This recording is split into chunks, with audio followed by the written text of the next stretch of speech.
If you're joining me for the first time, thank you. Thank you. Welcome. This podcast is about reading the Bible from cover to cover. And we are trying to we follow a structured guide from this book. It's known as the Daily Bible Reading Guide from Family Ministries International, the church where I attend. And every single day we look at a structured plan from Old Testament, the New Testament, the Psalm, and the Proverbs. Today we're talking about Queen Esther. And we're going to be doing this Queen Esther series quickly because this is a catch-up series.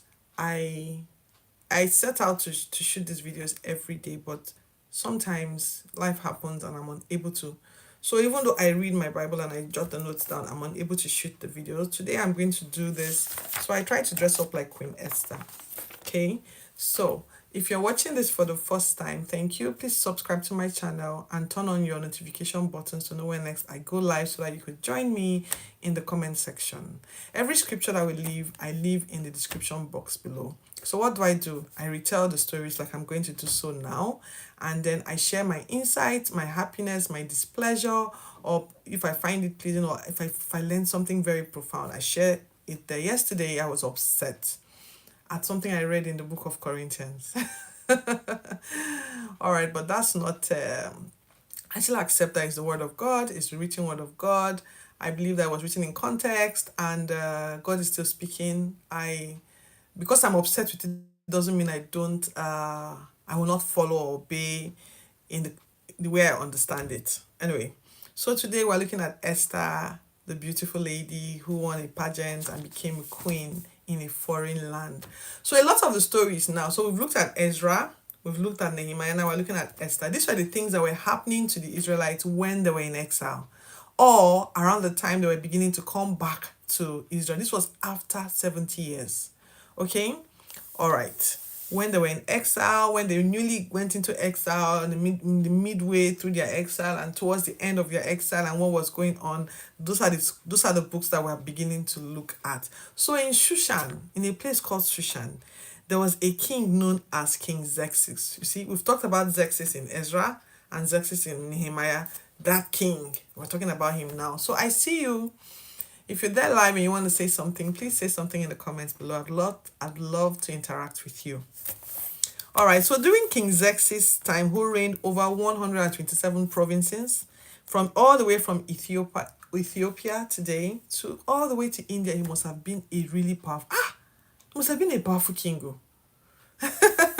Really powerful king. From his fortress in Shushan. I'm not even sure where currently where Shushan is, but I have a feeling it's around that Iran area. But I'll go look it up when we're done.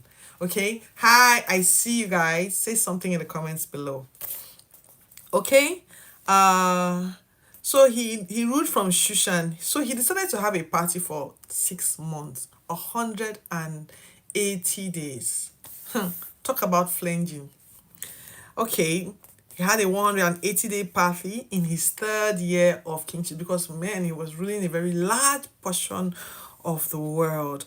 So with all the pomp and pageantry across all his provinces, he was having party after party after party, enjoy hosting banquet. And he now decided to come back home and host a banquet for his subjects. So for 7 days straight. Oh, so those of you who are extroverts, who like partying, this guy must be your guy. He's like, family, yo, the life of the party, we gonna party, after party, after party, after party. Anyway, so he comes back and decides to have a 7-day party for his subjects in the palace courtyard. The decor, the marble. So have you been to Dubai? I'm imagining that it was that kind of splendor in its day. It must have been fantastic, and people were in awe of it. Anyway, they took time to tell us that the decor was splendid, the marble that was used, everything was so cool, the pillars, the stones, everything, the drinks, the way they were served, the goblets, the tables, everything screamed luxury. I'd love to be there. All right, so Vashti was a queen, the main wife of this man. She was the queen, and she had hosted she was, I mean, her husband was having this party, she joined him and all of that stuff. Now they were back home and they were hosting for their subject. So while he was hosting for the men, she was entertaining the women, entertaining the women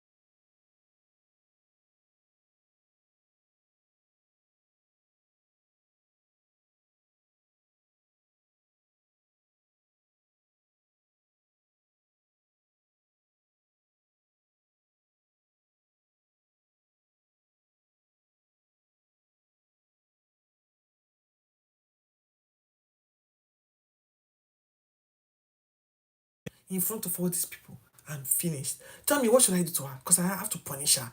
I have to really, really punish her. So the penalty, a guy called Memukana gets up. He says, she has offended you. This offense is a very grave offense. Do you know what she has done? She has wronged you and every other citizen in this country. Sir, if I may speak, my dear king, if other women hear this thing she has done, they will join her, and across the kingdom, all the other women will become rebellious to their husbands. Ha! The king is like, it's true. Yeah, you're right. That's what I'm talking about. Then who can, tell me, what should I do? So he says, it will not end, dear king. So decree that she should be banished. She must never appear before you again. The king is like, forever and ever, she must never appear. If you send this, other women will take dressing and they will know that if their husbands summon them or insist they should do something, they will never be able to say no. Make it a decree, seal it, and make sure it is not something you can change. Banish her forever. She can no longer be your queen. That is the crime of refusing to come when she called. My God. They say those in glass houses, they should not throw stones, right? People in palaces, they also cry. The rich also cry. Anyway, I don't know if she was banished from his presence or if she was completely like divorced and sent away, maybe back to her parents' home.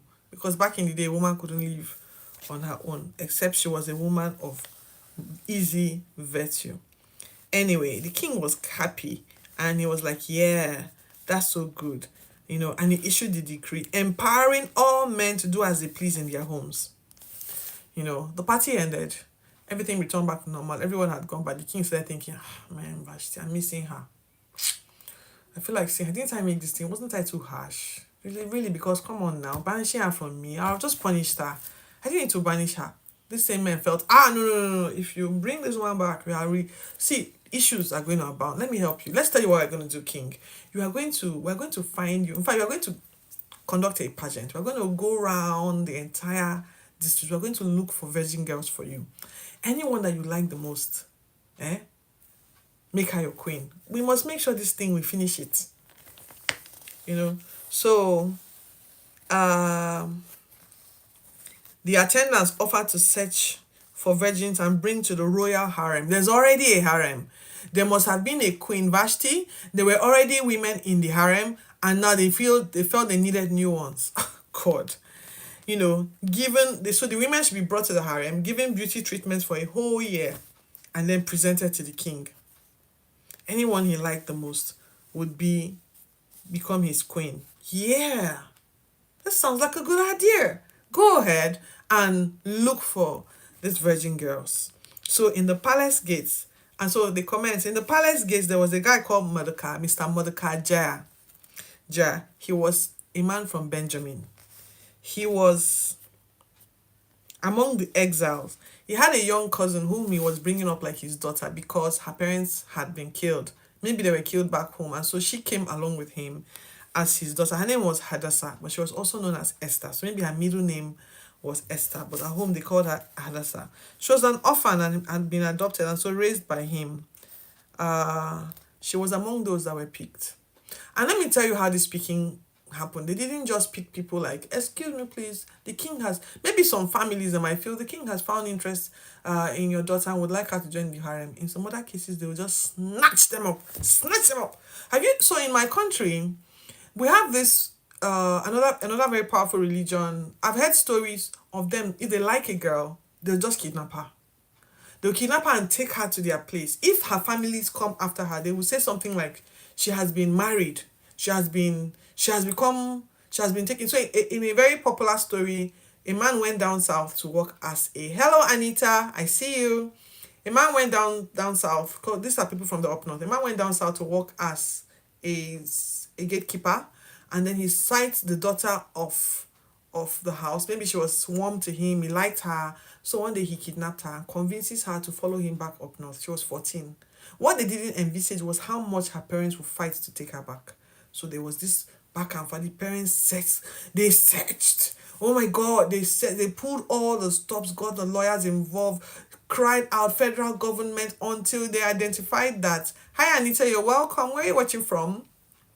So they identified that she was in the house, and everything. Of course, they tried to say, look, she belongs to us now. She has renounced her religion. She's now one of us. The parents were like, no, never. They wouldn't give up, never. This girl got pregnant. Oh, the parents continued to fight. Do you know that they got their child out? Many other parents don't have a chance. Once the child is kidnapped and taken into these places, she's not allowed, until she's completely indoctrinated, she's not allowed to come out again. I'm convinced that this is how it played out here. Many of these girls were taken in 1 year of treatment. They will completely indoctrinate you. If it's a very high level, like it's a king here, and if it's an ordinary man, you'll just be taken, cut off from your family and not be allowed to interact with your family again until you have completely been brainwashed. Anyway, so this is me just telling a story of how I think this may have played out. Anyway, Esther is chosen and joins the harem. The head of the harem, his name is Haggai. He quickly likes her a lot and treats her specially. Okay, he gave her 7 maids, so she was not just treated. I guess there were some people who were treated differently, and Esther was one of them. She had like 7 maids. She had a lot of support, cooks, people to really just pamper her, so that by the time she's showing up to the king, she's a completely different girl. The way she thinks, the way she feels about herself, the way she has been treated, pampered, completely hacking her mindset. By the time she shows up to the king can interview her and know whether she's someone that can serve as his queen, because it's not just about beauty. It's not about beauty. And this will be one of the things I say in my 6 months, 6 things I've learned, things I've learned from reading the Bible in 6 months. The issue of Esther was not about beauty. It was about the complete hack of her personality, so that she could serve as queen of a powerful king that was in control of half of the world in his time. Anyway, no one knew she was Jewish. She was kept in special accommodations, so she had a special room and nannies and all of that. No one knew she was Jewish. And her adopted daddy, Mr. Mordecai, told her, don't tell anyone you're Jewish. Just be like everybody else. Okay? So, and that's how she lived. Everybody else. On the night that the king would see her, before the time come for the king to, because there's a queue, before the time for the king come for the king to see you, the king you would ask for anything you want. Oh, skincare treatments, spa treatments, hair extensions, lip stains, eyeshadows. So I try to do all of this so that I look a bit pretty like Esther. Do your hair up, wear your jewelry, have your nails done, have your clothes, anything you wanted to make sure you stood out before the king. Go ahead and ask for it. Esther asked Haggai, what really did the king like? Hi, Brian. I see you. Brian, cool. I see you. Thank you for joining me today. So he says, what does the king like?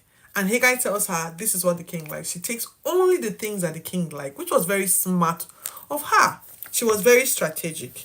Anyway, once a woman showed up before the king, and she would join the second. So the king had a harem of virgin girls, a harem of concubines, and of course a harem of wives. So if the king once you showed up to the king, you moved into the no, I can't see without my glasses. So if the king, once the king liked you, he'd move you to, once he was done with you, they would move you to the harem of the single girls and the wives, right? And maybe to the single girls. So, and you may never be called to see the king again if he really found you unimpressive. What a life. Like, could you just be allowed to go and marry? They'll keep you in the king's harem. You'll be there eating and bickering. And I can't even begin to think of what happens in those harems, honestly. It sounds to me like Black and Big Brother house, where when you are cut off from, you people will start to fight among yourselves. Anyway, so except the king asked for you by name, you will never be brought before the king again. When Esther's turn came, she, like I said, she asked Haggai for everything that the king wanted and went before the king, and the king liked her so much she was made his queen. And I can assure you, it was not just about how beautiful she was. In fact, she may not even have been the most beautiful girl. Anyway, everyone admired her. She pleased him and he made her queen. It was celebrated with a lot of pomp and pageantry and even a public holiday. Her nationality was still a secret, even though all the girls had been moved, even after all the girls had been moved to the second harem. So that stuff continued. Okay, when he chose her, all the girls were moved to the second harem. The ones that didn't even get to meet the king, how would they feel? Oh God. Anyway, she continued to obey Mordecai. Mordecai kept giving her strategy. Don't say this, say that, ask for this. I'm sure it's Mordecai that told her, ask Haggai for what the king likes. Ask Haggai, what does the king like to talk about? So that she will go and be informed. She'll go read. People of God, women, are you hearing me? Let's go to relationships. I don't like talking about relationships, but if you are interested in relationships, try to study the man that you like. What are the things the man like? Esther must have been informed about the 127 provinces, well read, spiritually fortified, beauty impersonified, and then up there super smart on the supervision of her uncle, like father Mordecai. So please, that's a hack. Oh, that right there, that's a hack. That's a hack.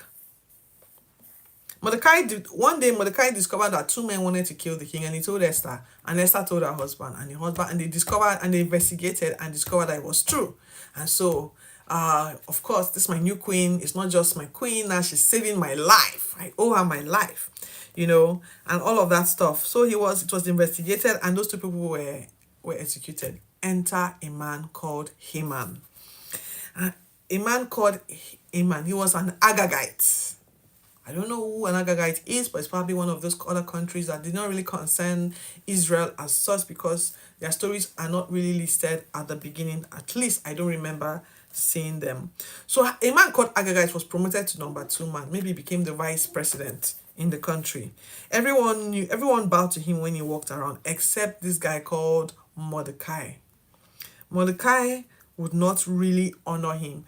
And his colleagues were like, Mordecai, don't you know this guy has been promoted? Well, just bow to him. Everybody else is bound to him. Come on. Mordecai won't listen to them. Very stubborn guy, And then they asked, okay, Mr. Haman, it's not a big deal. Okay? Don't mind that guy. He's very arrogant and he's Jewish. Don't mind him. That's how they be, very proud, arrogant people. Don't listen to him. Don't let him disturb you. But the thing disturbed Haman. Just like when you are in a room and 100 people like you, but there's one person in the room that doesn't like you, all you start to see is that one person that doesn't like you. Oh, what the people said, or the negative comments. In spite of all the positive comments, that one negative comment, we are drawn to it. You have to discipline yourself not to pay attention to negativity. Anyway, Haman, he was completely flawed by the fact that Mordecai did not in Nigerian parlance, did not send him. So he decided to go to a Jew man, a sorcerer, and he said, look, I want to have these Jews killed. And he said, please tell us the day that will be good, that the Jews will be exposed and will be able to kill them. So they chose a day, 7th March. 7th March. So he began to plot against them. Haman approached the king. Now he was number 2 and had access to the king. He began to approach the king and said, some of these weird folks that live among us, I hear that they're Jews, they don't obey our laws, they stick to themselves, they mind their business and everything. They are bad news to us. I think we should let them go. We should eliminate them. Your empire will not really be safe with those people around. They live by a different set of laws. So the king is like, all right, do whatever you want and everything. And in addition to doing this, I will add 10,000 silver sacks to the national treasury. Is that not bribery? He's bribing the king. So anyway, he goes ahead and pays the money, and the king says, yeah, do whatever you want. When we need a seal to seal it, sir, I take it, do whatever you want, sort it out. I don't really bother. I don't really care who they are. The Jews, doesn't matter. Just do whatever you want, So Haman drafted a decree to all the officials in all the provinces where Jews lived and sealed it with the king's signet, and said that on March 7th, all the Jews must be annihilated. It was a law, and it was from the presidency.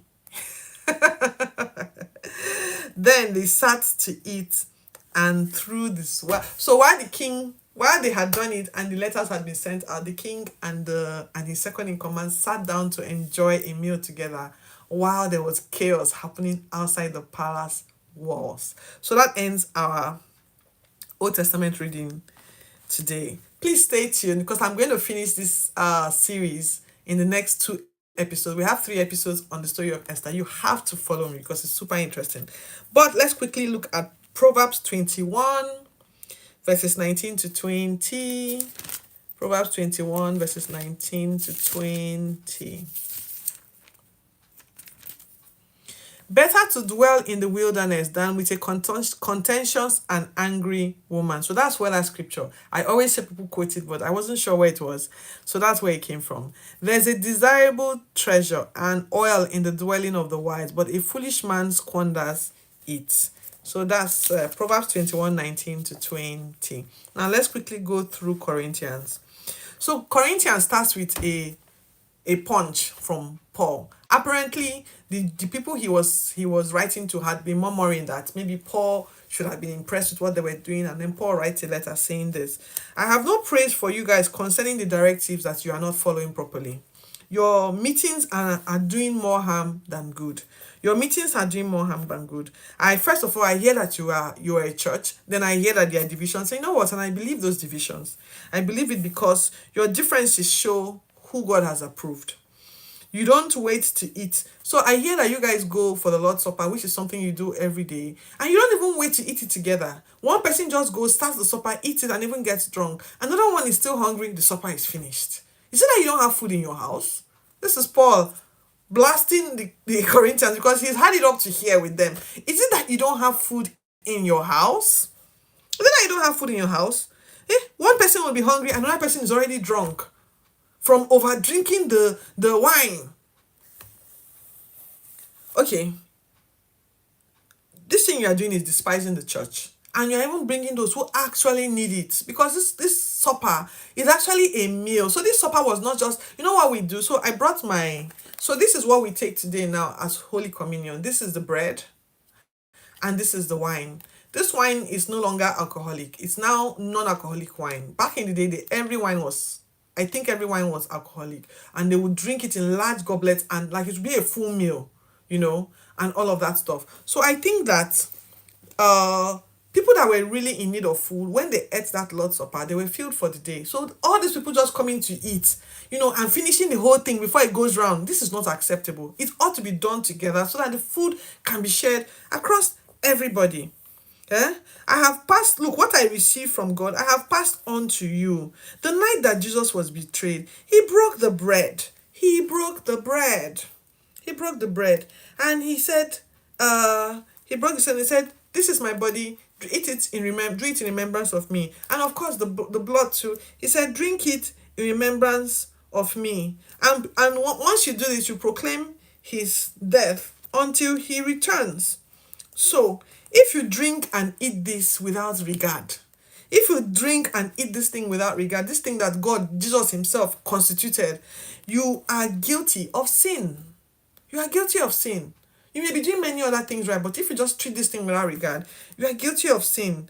So examine yourself before you eat to know if you can even if you should even be eating it at all. Else you will bring judgment on yourself. See now, some are weak, some are sick, and some have even died. Okay?